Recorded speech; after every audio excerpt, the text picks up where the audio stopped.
the Lord has kept us, and again we are here.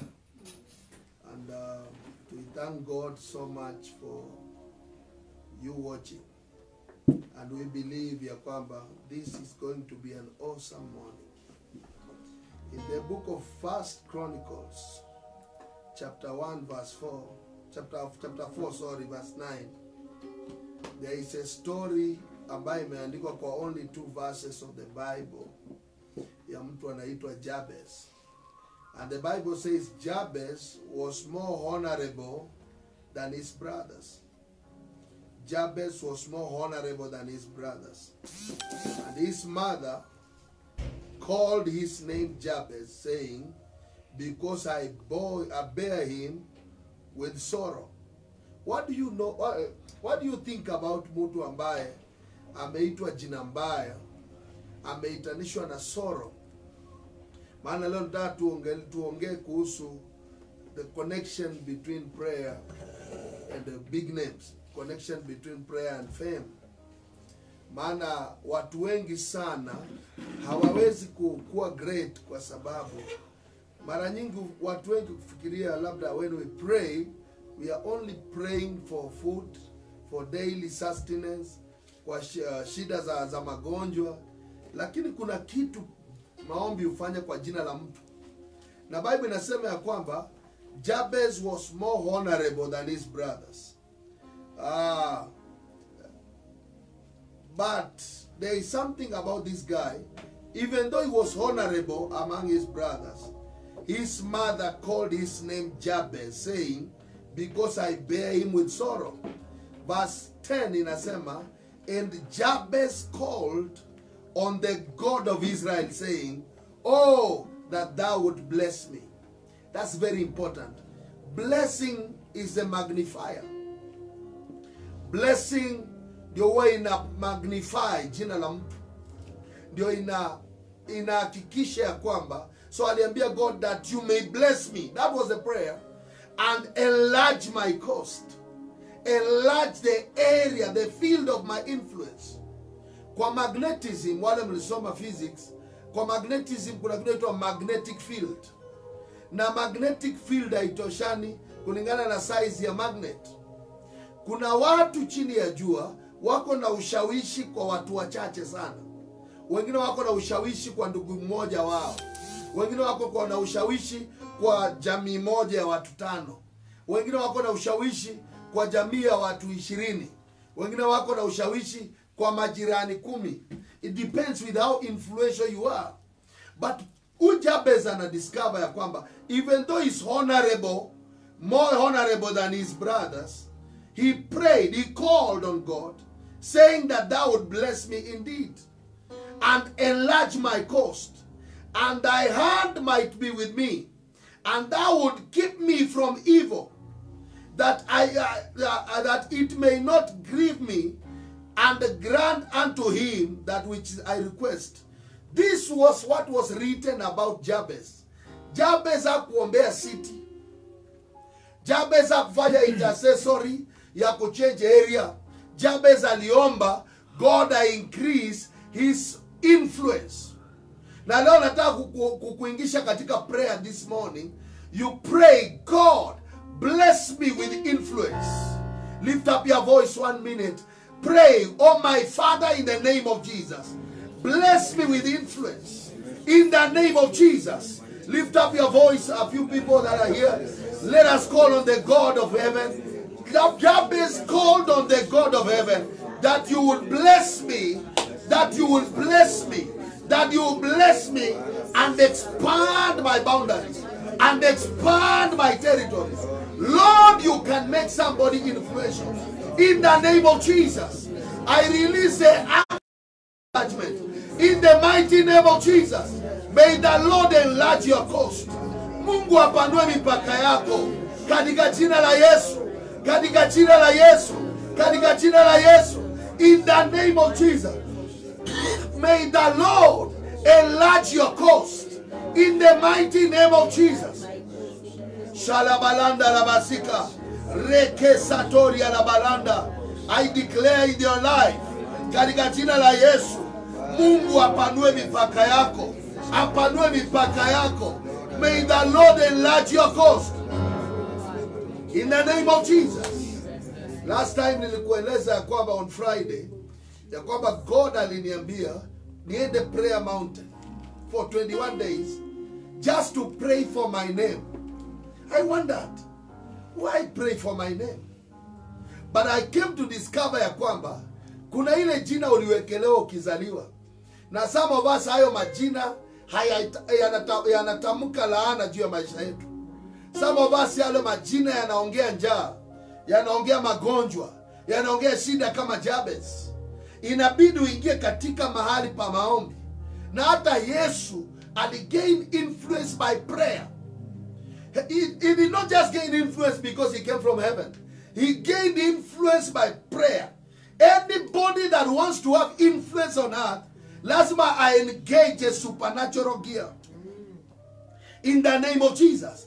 I told you Abraham was a man haungeweza locate mpaka alipokuwa located by the presence of God. Genesis chapter 12, God aliambia Abraham, I will be with you. So this morning I want you to lift up your hands. Now umwambie, Father, be with me in this life. Announce your presence in my life. Did you know that Exodus 33, Moses aliambia God, verse 14, ya kwamba how shall they know? How shall they know that we are different if your presence does not go with us? The only thing that can make you special, Moses anasema, the only thing that can make me a special breed is that your presence may go with us. Now akamwambia, if your presence does not go with us, then leave us here. Let us stay here.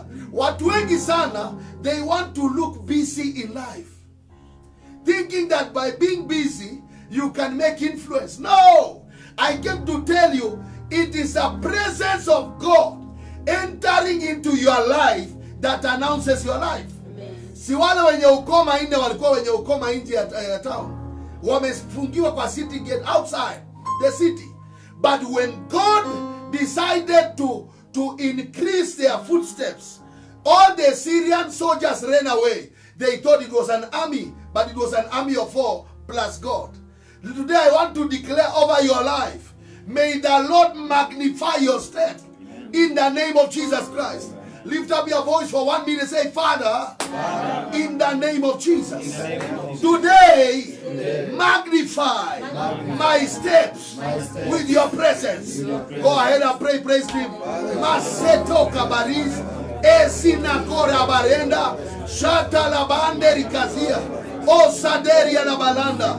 Lord, magnify, magnify, magnify, magnify, magnify my footsteps, oh God, in the name of Jesus. If the steps of a righteous man are ordered by God, Lord, order my steps.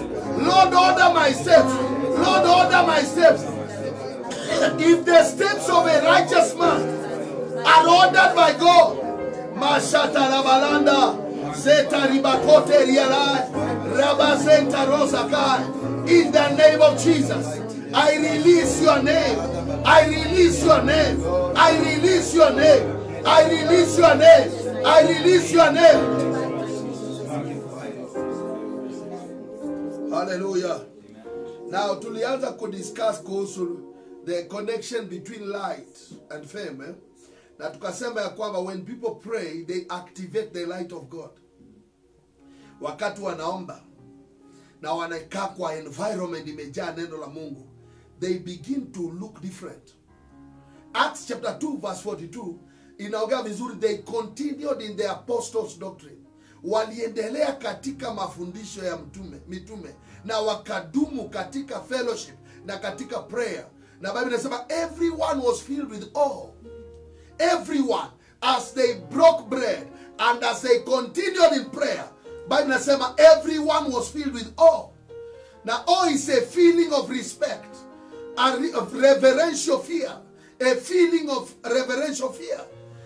Wakati mwingine hapo nyuma, sijui kama uliwahi kuangalia wa Kristo, they used to enter a place hata kwa kinyozi, kama kuna mtu anafuta sigara anazima, kama kuna muziki mbaya inabadilishwa, inawekwa muziki mwingine, na yeye ni mshirika tu wa church, because the amount of light that the believer has contracted, akiingia mahali ana influence the environment. Na kuanzia leo nakuombea katika jina la Yesu, you will begin to influence the environment around you. Amen. In the mighty name of Jesus. Amen. In the mighty name of Jesus. Amen. So tulisema ya kwamba the prayers huwa zina uwezo wa to transfigure the countenance of a person. Unaweza change looks, the way you look. For example, as a man of God, nasikia watu wao wanasema saa ingine huku nje ya kwamba wahubiri wanapelekewa sadaka sijui. Wacha niulize swali. Mimi unajua nimewahi kutaka kunyang'anywa na wezi pesa shilingi 40 ya mikate miwili, na tulipigana, nikaona wataniua, nikawachilia 40 bob. So mwanadamu si mwepesi wa kutoa chochote chake kupea mtu. Hata mimi si mwepesi wa kuchukua tu kitu na kupea mtu. It is not easy to see that. Ukiona hiyo kitu inafanyika, either kuna kitu ndani ya yule anapewa inadai apewe, ama kuna kitu ndani ya yule anapeana ambaye inamfunza kupeana. So there is something that commands people to give you a certain reception. Job chapter 29, Job begins to talk about it. Job 29.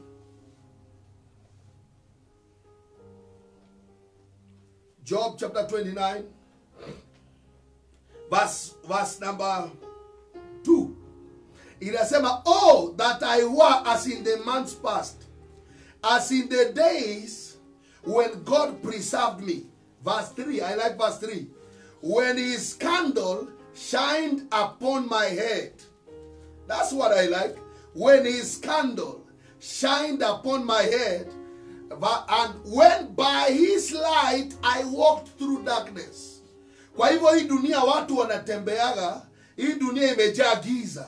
Ukimuuliza Isaiah chapter 60 atakwambia verse 2 ya kwamba darkness shall cover the people, and gross darkness shall cover the earth, and gross darkness the people. So kila mtu alizaliwa hapa duniani, hata Afrika sasa tumeongezewa maneno, watu wanasema hii ni dark continent. Wanaita dark continent. So hizo zingine zinaitwa nini? Kama wanaita Africa dark continent, ndio maana hatujulikani sana wa Afrika. So mpaka tupigane na darkness ndio mwanze na sasa watu wamepigana naye. Wameanza kujitokeza. Wazungu wameanza kunote ya kwamba pia Waafrika wanaweza inuka. Zamani ilikuwa ukiinuka wanaangalia mzungu mgani amekuinua. Lakini siku hizi Mungu wa Afrika anainua wa Afrika. Ninaomba katika jina la Yesu akuinue. Katika jina la Yesu Kristo. So darkness shall cover the earth. So huku duniani kuna giza. Hata wakati unatembea kwa jua inastahili ujue mna giza. Na kidogo wacha ni connect scripture nyingine. Maana mwandishi wa Ecclesiastes ameongelea pia kwa Ecclesiastes chapter 6. Kuhusu watu kuzaliwa kwa giza na kukufa kwa giza. Ecclesiastes chapter 6 verse 3 inasema, if a man begets 100 children, kama mtu anaweza zaa watoto 100 and lives many years, that the days of his years are be many, and his soul be not filled with good, nafsi yake isijazwe na wema, and also that he may not have that he have no burial, akose mazishi ya heshima, I say that untimely birth is better than he. Kuzaliwa, mtoto amezaliwa kabla siku zake, kumaanisha hakuishi, ni mzuri kumshinda. Why? For verse 4. For he comes in vanity and departs in darkness. You shall not depart in darkness. And his name shall be covered with darkness. So names of people can be covered with darkness. Inawezekana uzaliwe nameless, ukufe nameless. Hey, not you. In the name of Jesus. Na ndio maana leo nataka kukuombea kwa kizazi chako ya kwamba jina lako litawekwa nuru katika jina la Yesu. Amen. Jesus ni awe na jina juu ya majina yote. Bible inasema therefore God has highly exalted him and has given him a name that is higher than every other name. Kumaanisha the name that is higher than names is given by God. And today I declare over your life, receive the unction that provokes favor over your name. In the name of Jesus. Lift up your hands and say, Father, in the name of Jesus, manifest the glory of my name. Go ahead and pray for your name for 1 minute. La porra casetaria, shataraboria la basila, kateri kazandoria la bai, rapare kazandori barai. In the name of Jesus, I release the anointing that reveals names, the anointing that brings favor over people of God. Receive it in the name of Jesus. Shadarabalanda, Zetarabando, Borika Zeria Labalanda, Shanda Labalanda Labaza, Reta Labazia. Beginning from today, you shall walk by his light in this world of darkness. I declare you shall walk by his light in this world of darkness. But my darkness shall cover the earth. Isaiah 60 verse 2. And gross darkness the people. Kwa hivyo kuna watu uzaliwa kwa giza na wanakufa kwa giza. So prayer activates the light of God. Na Bible inasema nani anaweza washa taa alafu aifiche chini ya kitanda? It is not supposed to be that way. Once taa ikizimwa inafichwa chini ya kitanda. Lakini taa ikiwashwa inabidi iwekwe juu ya lampstand. Watu waone through the light. Kuanzia leo na declare over your life ya kwamba maisha yako yawekwe at the top. Watu ya familia waanze kuona ya kwamba kumserve Mungu, hauserve Mungu mwenye jina kubwa, wewe ukuwe na jina ndogo. Ninawaachilia majina yaliyo na nguvu, yaliyo na heshima juu ya maisha yetu katika jina la Yesu Kristo. Now tunataka kuendelea kidogo. Inasema, you know, it is like that guarantees spiritual exchange. Spiritual exchange. Kwa hii dunia kila kitu inaweza kuwa exchanged. For example, nyinyi mnakumbuka baraka iliyokuwa iwe ya Esau ilienda kwa mtu anaitwa Jacob. Na unajua vizuri ya kwamba kuna watu hata mke kwa Bible walipoteza mke wao kama anaitwa Nabal. Nabal aliongea mbaya hivi akakufa ovyo ovyo na mke wake akachukuliwa na Daudi. Inawezekana kwa hii maisha uwe na plot hapa duniani na usiwaishi juu yake. Mbinguni imeandikwa hii shamba ni yako. Lakini duniani wengine wana occupy. Canaan ilikuwa na watu, inhabitants there. Wengine walikuwa na stature kubwa, sons of Anak. Walikuwa watu wakubwa. Lakini God anaenda Egypt, anaahidi wa Israeli ya kwamba kuna vacant land. Lakini hiyo land ilikuwa imekaliwa na Wakanani. So kwa hii dunia unaweza kuwa kijana unangojea kuoa na mtu afanye harusi na mke wako. Ai. Hata wengine magari yenu leo ni kuendeshwa, inaendeshwa kwa nchi nyingine miaka 7 ndio uletewe. Wengine hata hii nguo tumevaa leo ilivaliwa na mtu ndio imetufikia finally. So ni kumaanisha kwa hii dunia kama ubelieve kuna exchange. Ezekiel anasema mtu anaweza kufia mwingine. Bible inasema hata kifo inaweza kuwa exchange. Ya kwa Ezekiel I think 13. Pastor Omondi anatafutia hiyo sahihi. Kwa Ezekiel 13 nasema ya kwamba kuna watu wanaweza kufia wengine for a handful of barley. Mtu anaweza kujitolea kwa mganga ama kwa mchawi ama kwa mshirikina, ajitolee tu gorogoro mbili ya mahindi na kuku moja mweusi na ukufie mtu. So you have to know ya kwamba kuna maduka mjini, in the spirit in God imeandikwa hii duka ni yako, lakini in the natural iko occupants wameoccupy your place. So Isaiah anasema hivi, let's read again. Let's go with you kwa Isaiah.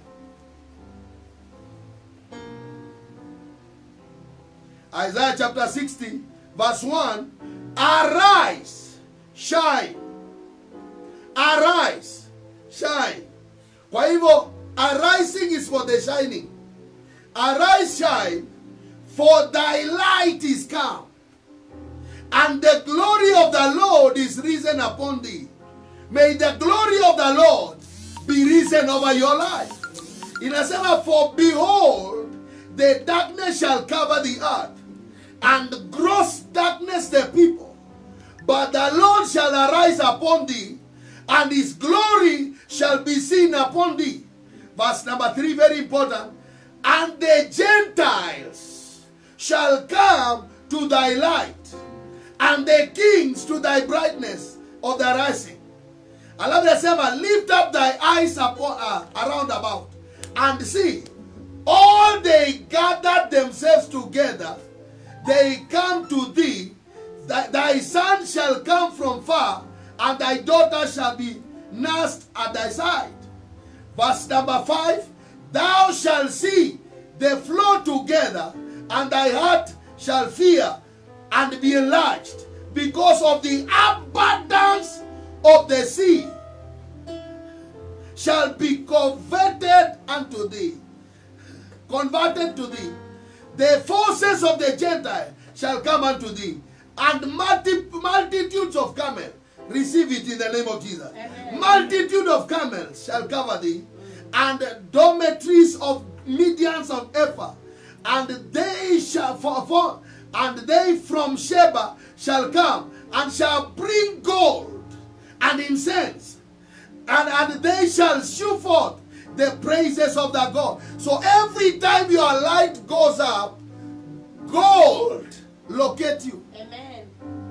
I say gold locate you. Amen. Sijui kama umediscover hata mhubiri kama mimi, wakati wote nuru yako ina shout, you will see people from Germany, you will see people from Korea, you will see people from America, you will see people from Canada, you will see people from Ghana beginning to locate a preacher in Kenya. And they will not just come empty-handed. Wakati star ya Yesu iliapia, they carried gold. They carried Franklin. Wakasema, we have seen the star. They came to make an obeisance, to respect, to honor that light they saw with gold. I see gold standard of your life manifesting now. Amen. In the name of Jesus. Amen. I say gold standard of life. Amen. I say gold standard of life. Amen. Kwa hivyo ukiona watu wanapea mtu kitu, wewe jiulize ni kwa nini. Kuna watu hata akienda hoteli mchana mzima, kuna mtu atanunua hata chai ya 5 bob. Kwa hivyo si kukaa mahali penye iko watu, ni kukuwa na commanded blessing. Commanded blessing. Na hii inapatikana kwa prayer. God wakati alibadilisha sura yangu, aliniambia sasa, beginning from today you shall become a favorable garden.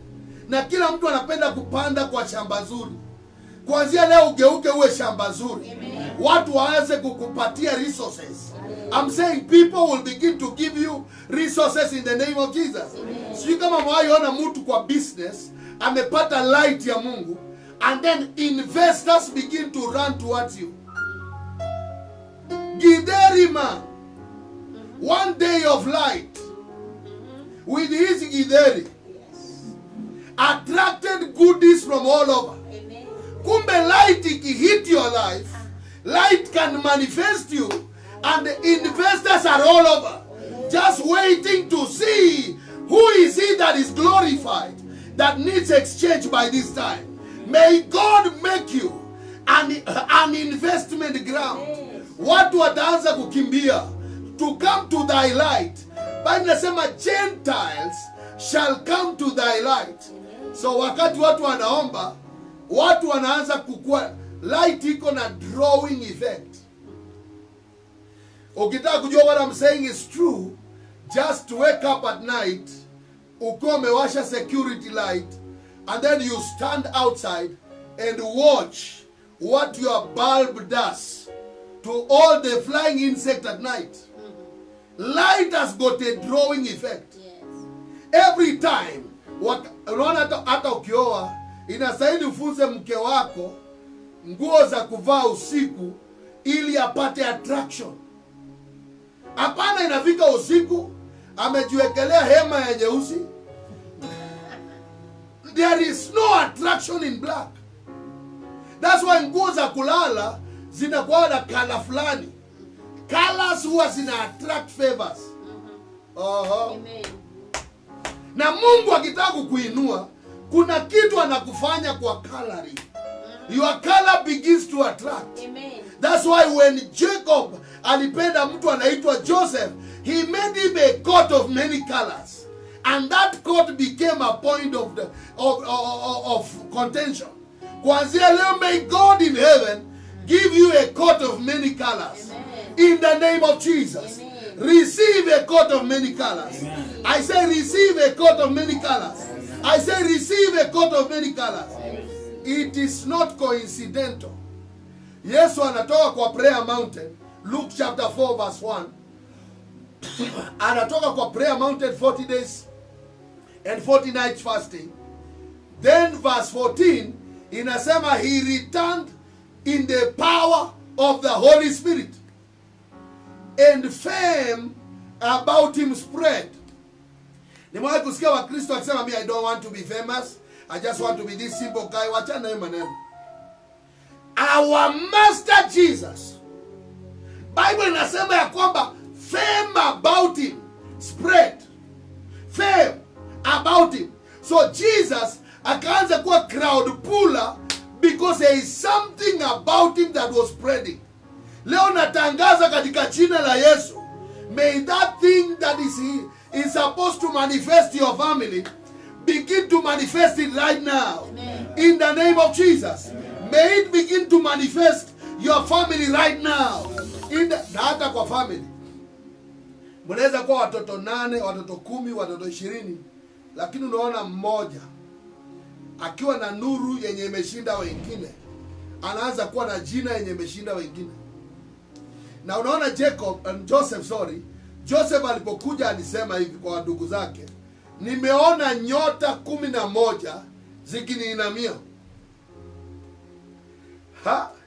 Kwa hivyo all the brothers of Joseph walikuwa nyota. Then akakuja akasema, nimeona nyota 11 na mwezi na jua ikiniinamia. I have seen 11 stars with the moon and the sun making obeisance before me.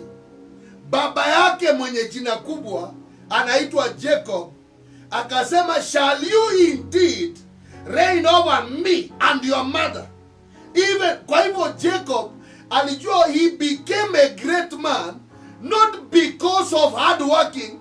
He was hard working. He became a great man because of the sun. The light of the sun was on him. Aliposikia wametaja jua, akasema jua ni mimi. Akasikia wametaja mwezi, because naye ni mbaya sana ukue bwana mwenye jua, uko na sun level of anointing, alafu umeoa mke mwenye star level. Huyo mke ataishi amekuwa intimidated with your presence. Ataishi amechase every woman around you. Now women, listen to me. You know what I'm talking about? Kuna wakati unaanza kukimbishana mpaka na house girl, unakimbishana na mama mboga kwa town, kwa street. Simu inakimbishwa kwa sababu bwana yako ako na light, lakini wewe uko na light ndogo sana.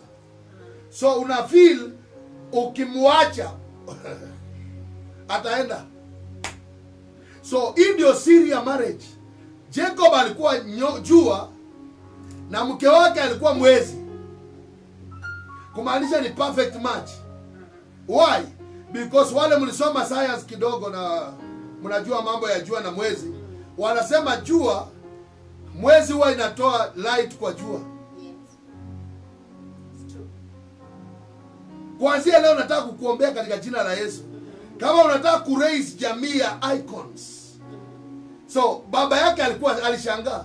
Yaani unamaanisha kutoka kwa mwezi na jua bado kuna greater light? Because hiyo ilikuwa point of the contention. Yaani my son, what do you mean? You mean still the sun can bow to a light? I want to tell you biblically, yes. Genesis chapter 1 verse 1. Ukisoma from verse 1, God wakati in the beginning, Bible inasema in the beginning God. Alafu inaanza vizuri creation story. Inasema the first thing God did, and he declared, let there be light. And there was a light that iliwahi shine hapa duniani, ambaye si mwezi na si jua. Maana jua ilitengezwa baadaye. Jua ilikuja siku ya 5. Wacha tuipate, si tuko na Bible. There is no loss and I have no syllabus. So hii maneno tunaweza ipata saa hii. Kwa Genesis chapter 1 verse 1, in the beginning God created the heavens and the earth. Acha tuone verse number 3. And God said, let there be light. And there was light. Did you see that? There was light. Now, Bible says, and God saw the light. So it was a light that was visible. God saw it. And it was good.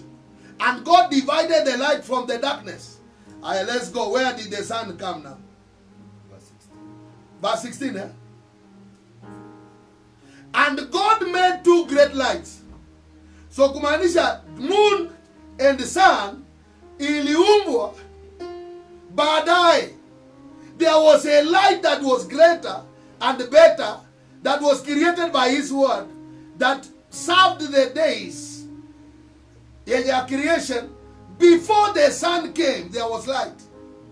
So in short, Joseph became a greater light than the sun.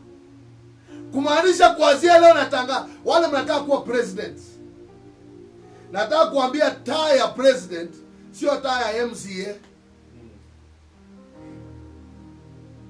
Taa ya president si ya MCA. Na taa ya MCA si ya governor. Ndio unaona governor ako na light yenye MCA anaweza piga kelele, but you need so many MCAs to talk to a governor. Because they are lights, but the level of light. So, kwa hii dunia kuna watu wanaitwa translucent. Na kuna watu wanaitwa transparent. Kuna watu light ikiingia kwao wanakuwa dima. For example, bulb ile iko juu yangu sasa. Najua utaiona lakini iko bulb hapa juu. Hii bulb nikiifunika na matope, itakuwa same amount of light inaingia ndani. But very little, small light is illuminated, inafanya nini? Very small amount of light is emitted from the bulb. That's the right word. It's emitted from the bulb. Because bulb surface yake imefunikwa na uchafu. So wakati wanadamu wanafanya dhambi, dhambi huwa inafunika nuru ya Mungu ambayo inaingia ndani yao. So wakati wanadamu wanaingia kwa maombi, culture ya maombi ni ya mbinguni. Na ukianza kuingia ndani, inaanza kupigana na system ya dunia. Na the more inapigana na system ya dunia, the more light inaingia kwa your system, inaanza kuonekana kwa dunia. Oh God of heaven. Na kuanzia leo nakuombea katika jina la Yesu, hii ukweli kuingie. Hatuombi kwa sababu tulilala njaa. In fact, hatuombi kwa sababu ya corona. Tunaomba maana ni culture ya mbinguni. Every time we want his kingdom to come and his will be done on earth as it is in heaven, prayer must be engaged. Matthew chapter 6 verse 6 inaongea kuhusu when you pray, say God, Yesu aliwafundisha prayer na akafikia mahali akamwambia, may your kingdom come and may your will be done on earth as it is in heaven.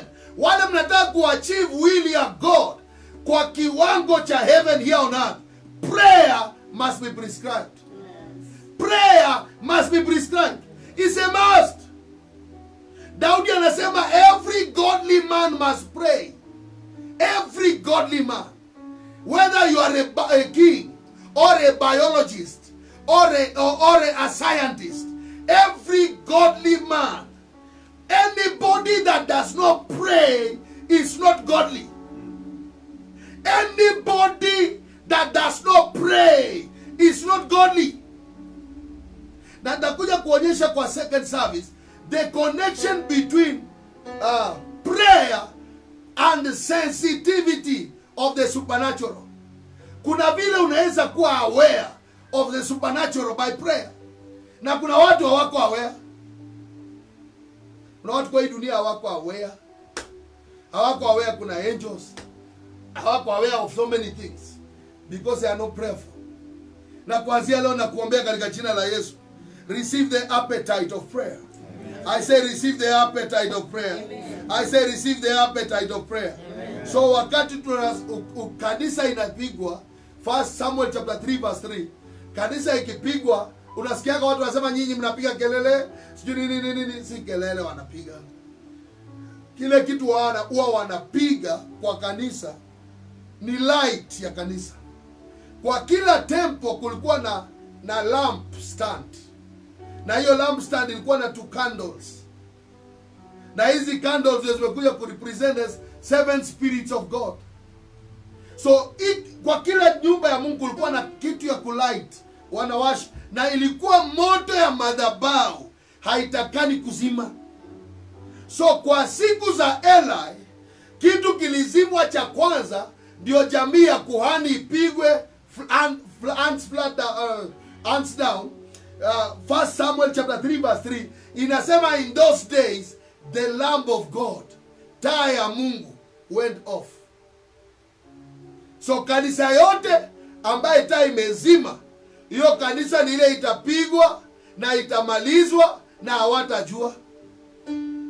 So Mkristo yoyote ambaye taa yake imezimwa, ukiniambia man of God mimi sijui kwa nini nasikia ugumu katika kuomba na ngengana sana katika maombi, nataka kukuambia ukweli. Wewe ndio ukianza kupigwa, unapigwa kutoka kila upande na huwezi jua mahali vita inatokea. Maana taa ikizimwa, si unakumbuka the 10 virgins, 5 were wise, 5 were not wise. Wale wakuenda na mafuta waliamua kwenda kutafuta mafuta, na bwana harusi akakuja. Na wale walikuwa na mafuta, virgins, bado walikutwa wamelala. So nitakuja kuongea kuhusu hatari za kulala. Because taa unaweza kuwa na taa yako na uko na mafuta, lakini ulale. Ndio maana kuna Wakristo wako anointed but they are too sleepy.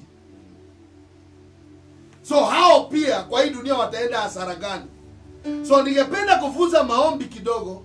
Baada ya muda uelewe ya kwamba uhitaji supervision kuomba. Uhitaji anybody to watch over your prayer life. No. If you want to have a drawing hand, mkono unaovuta vitu towards you, you must pray. You must, every godly man must pray. Now, anyone that wants to attract respect and honor, respect and honor, respect. Unajua heshima huwa wapei mtu kwa sababu ni mkubwa. Wapei mtu kwa sababu ana nywele nyeupe. Wapei mtu kwa sababu ana misuli. Wapei mtu kwa sababu ako na pesa. Kuna kijamaa kwa Bible kilikuwa very rich, kinaitwa Nabal. Nabal was a rich man, but not respected even by workers. Walikuwa wakiongelesha Nabal waone ashiki, wanaongelesha bibi yake. Walikuwa wanajua hii kimutu kuna mambo akishikagi. So wakiongea na Nabal ashindwe kushika maneno, wanaambia bibi. Because mtu wa maombi ana kichwa nyepesi. Na anaweza kuheshimika. Leo nimekuja kukuambia hivi ya kwamba kuna heshima ambayo inapewa kwa Mungu. Ukitembea na Mungu wanaanza kukupea wewe.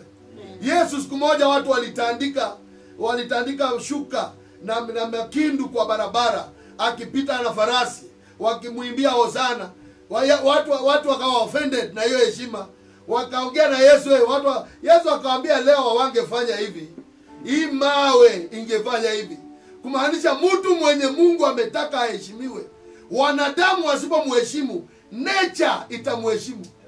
That's why kuna watu hata wanadamu wakataa kuwaheshimu, wataongea na bahari waheshimu, waongee na miti waheshimu, waongee na cloud waheshimu, waongee na ardhi waheshimu, because they are people. But inasema they are due for honor. Give honor to whom honor is due. From today I declare over your life, your honor is coming. Amen. They shall honor you. Amen. They shall crown your head with a crown of honor. In the name of Jesus. Man was created to be honored. Kama hakuna heshima juu ya maisha yako, it's time for prayer. Psalms chapter 8 verse 4. Every man was created for honor. Bible says, what is man that thou art mindful of him, and the son of man that thou visitest him? Verse 5. Thou hast made him a little lower than angel, and have crowned him with glory and with honor. There is a crown of honor. There is a crown of glory. Mungu akikuvisha, unaacha kuambia watu niko na miaka 81, mnastahili kuniheshimu. No! Wanaanza kukuheshimu at 12 years. Because there is something in your life that commands respect, that commands honor.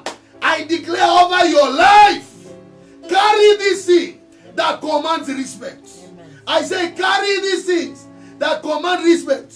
In the name of Jesus. Amen. Receive it in the name of Jesus. Amen. I say receive it in the name of Jesus. Amen. It is prayer that cultivates the ground for greatness. Prayer. Prayer ndio huwa inalima shamba ya mtu ya greatness.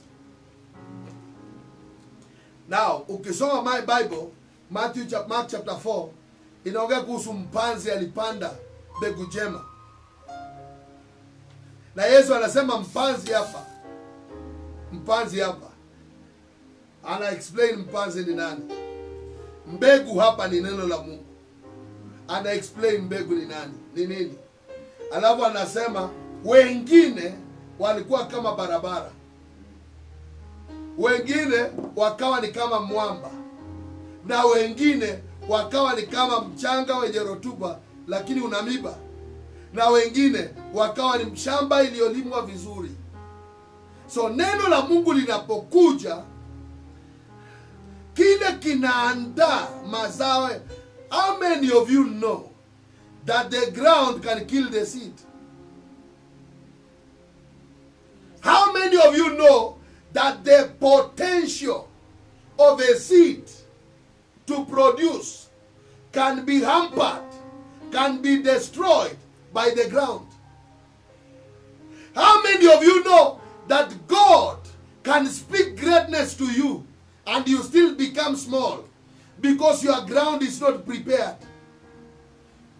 Proverbs 16 verse 1 inasema the preparation of the heart is upon man, but the answer of the tongue is of the Lord. So God huwa anajibu maombi, amajibu vitu kulingana na maandalizi ya ardhi. The preparation of the heart. So kuna watu roho zao haziko hazijaandaliwa. Ni kama barabara.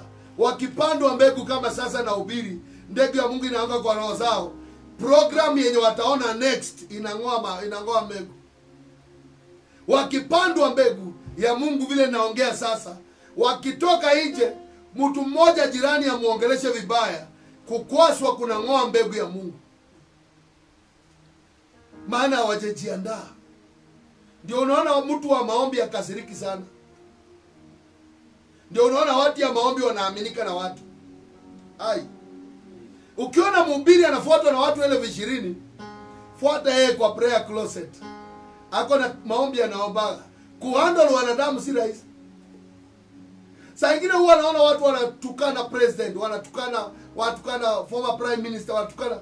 Iko kitu inakuwa ndani ya mtu yenye hata akitukanwa anafanya kazi. Iko mtu ukimsema kidogo anahama kanisa. Na mwenye amemsema hata si mtu wa kanisa. Iko mtu akisemwa kidogo ana backslide. Umesema mimi siku hizi ni mlevi, sasa ndalewa munione. Unaona, ana uwezo wa kudhibiti pressure ya greatness. That's why prayer ni culture ya binguni ambayo huwa ina cultivate your ground for greatness. Show me men of prayer and I will show you people that God is comfortable to sow greatness in them. Kwanzia I declare over you that the Lord God of heaven shall find it comfortable to invest greatness in your life. May the Lord God that I serve find it so comfortable to sow a seed of greatness in your spirit. Lift up your voice for 1 minute. Paro soto rikazina. Mate rikaleda rabazanda. Tarozia la balanda la bazia. Shande rikaze la balanda. May the God that I serve find it. Find it. Find it. Kalabazika. Sote mazeri kada. Kale balanda la bazira. Rosoto barika la balanda. Rende ribazika redia la ha. Shanda la bazika la balanda. Watu wa maombi walienda wapi? Inueni sauti. Ikaseta nama. Tabora bazika la balanda. Lord, I'm going to be a favorable garden. Lord, I'm going to be a garden of delight. In the name of Jesus Christ. Masete ribalanda. Rabazeta ribalando. Utajiri wa Mungu ta manifest in your system in the name of Jesus. You will not be translucent. You will not be halabazon. You will be able to contract light and emit light in the name of Jesus. Shaderi balanda, sanderi bakota riela, azeri kazenda lava. In the name of Jesus. In the name of Jesus. In the name of Jesus. In the name of Jesus. Yalabasika la balanda, zeri balanda la basa, handa la balanda. Do you know there is a connection between prayer and the miraculous? It's a connection. Kuna watu kwa hii dunia, they don't believe in miracles. I don't blame them. It's the world they live in. Ile dunia wanaishi ndani haina miujiza. But sisi sasa tumekuwa convinced. Nimeona wadada wametolewa tumbo ya uzazi na daktari, ikawekwa kwa karaya wakaiona, na wamepata watoto because ulimwengu ya miracles ina exist. Na si mmoja na si wawili. Nimeona makumi ya wadada tasa, critical barrenness, zikibao to pressure prayer. Now ukisoma Genesis chapter 20, Abraham was a man of prayer. Abraham was a man of prayer. Na kuna wakati alikutana na cases ambazo aliomba na Mungu akafanya muujiza. Maana kuna watu kwa hii maisha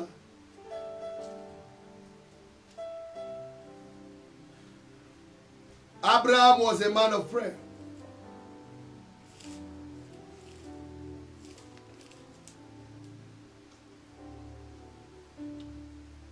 Aza imekata. Naweza nisomea kizungu. Hizi vitu za dunia hii za kuhang. Let's go back to the manual. Praise the name of the Lord. Genesis chapter number 20 verse 17.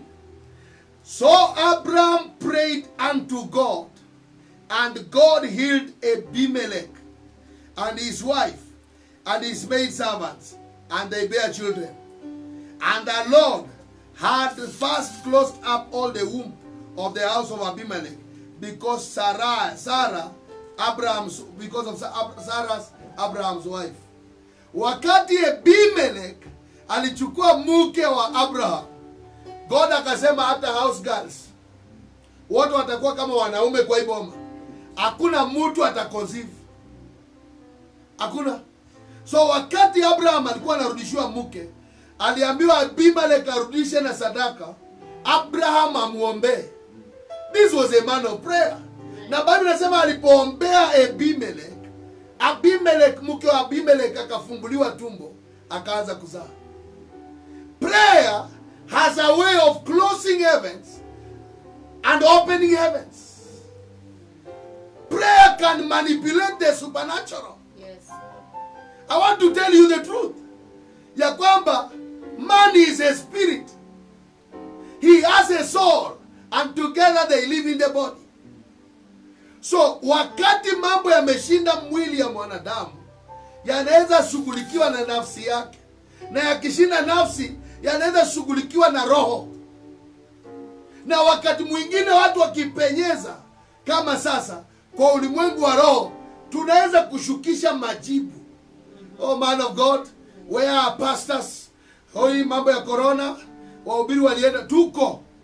We are there. Amen.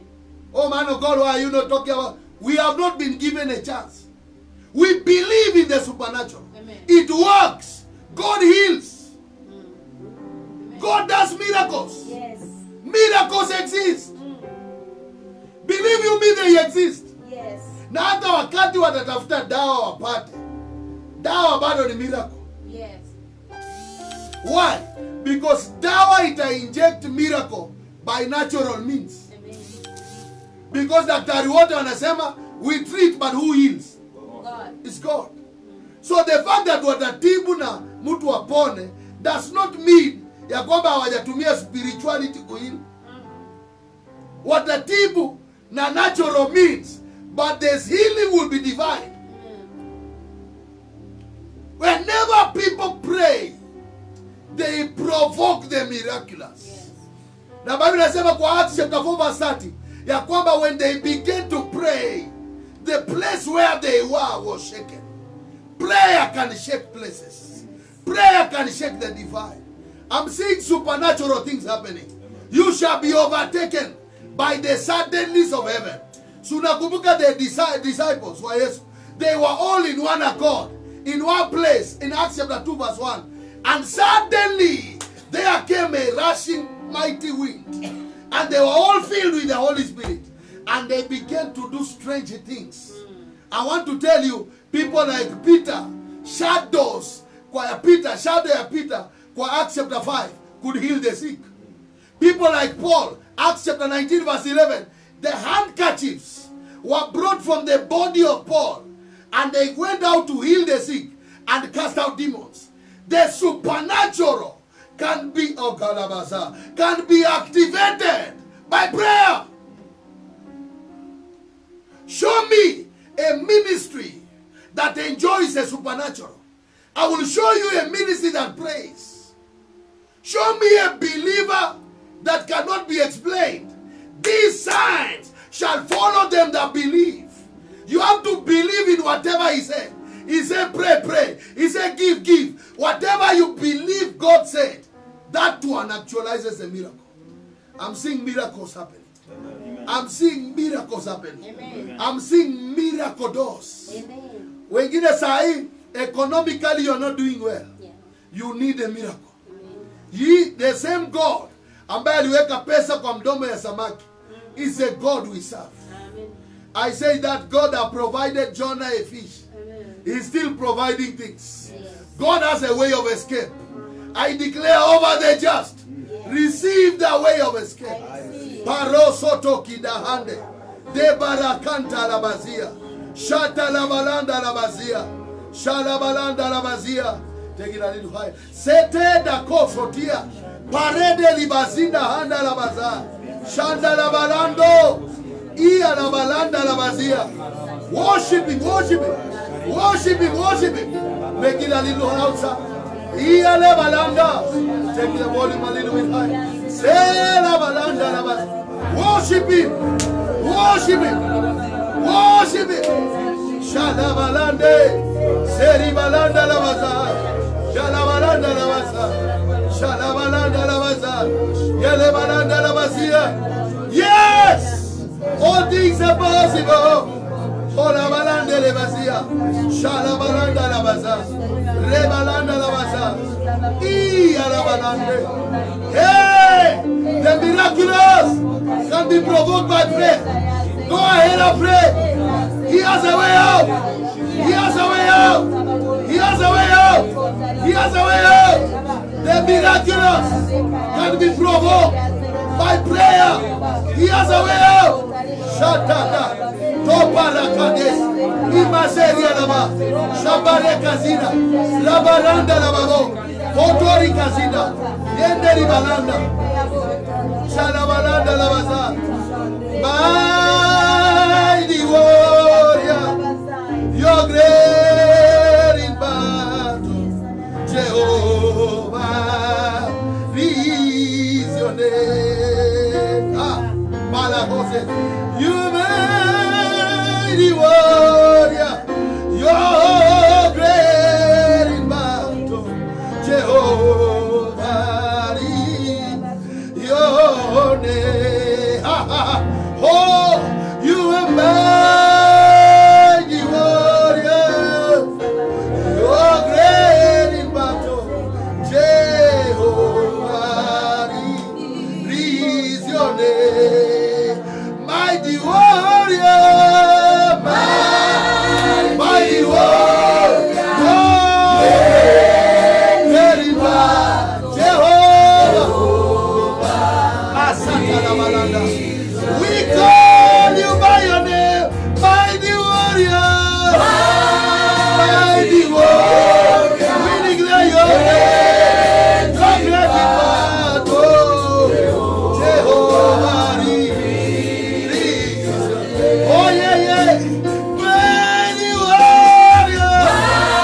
Mighty warrior.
Kiti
Usikubali kuondoa jina lako juu yetu.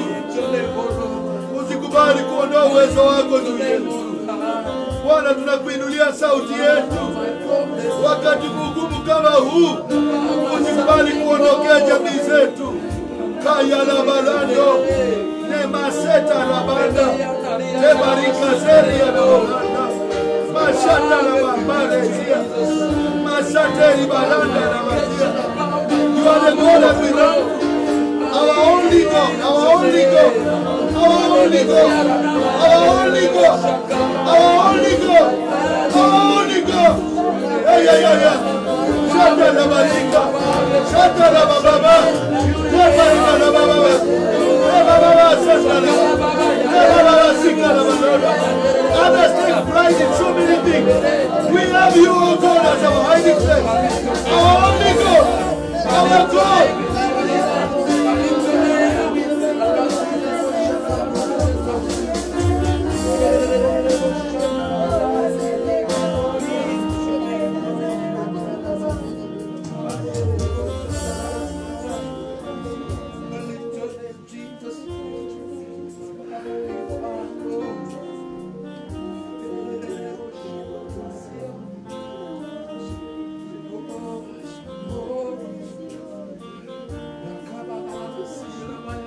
niseme nini nikuinue, niseme nini nikuabudu, wewe peke wastahili, wewe peke uinuliwe, wewe mwanzo tena mwisho, haulinganishwi na miungu ya sanamu. Ukiahidi utatenda, mimi nakuinua, ninakuabudu. Umetukuka, umetukuka, nakuheshimu,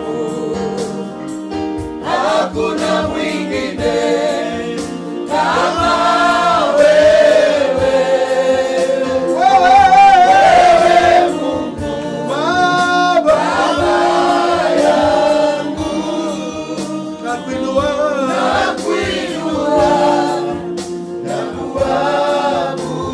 Bwana umetukuka,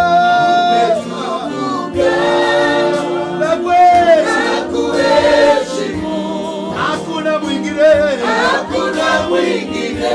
aliye kama wewe. Wewe Mungu Baba yangu, nakuinua,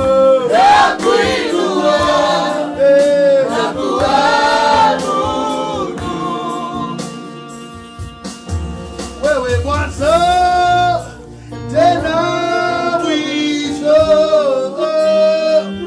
Simba wa Yuda, wewe ni kuhani mkuu, sauti yako naielewa, Bwana unaponena twasikia, umetukuka,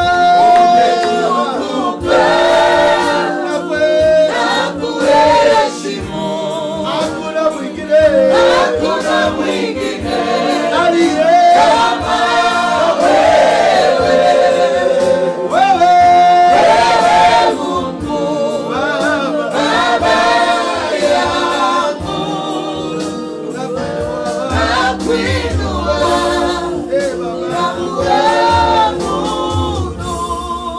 ninamsikia amejaa mahali hapa, ninamsikia Bwana amejaa mahali hapa, ninamsikia uwepo wake.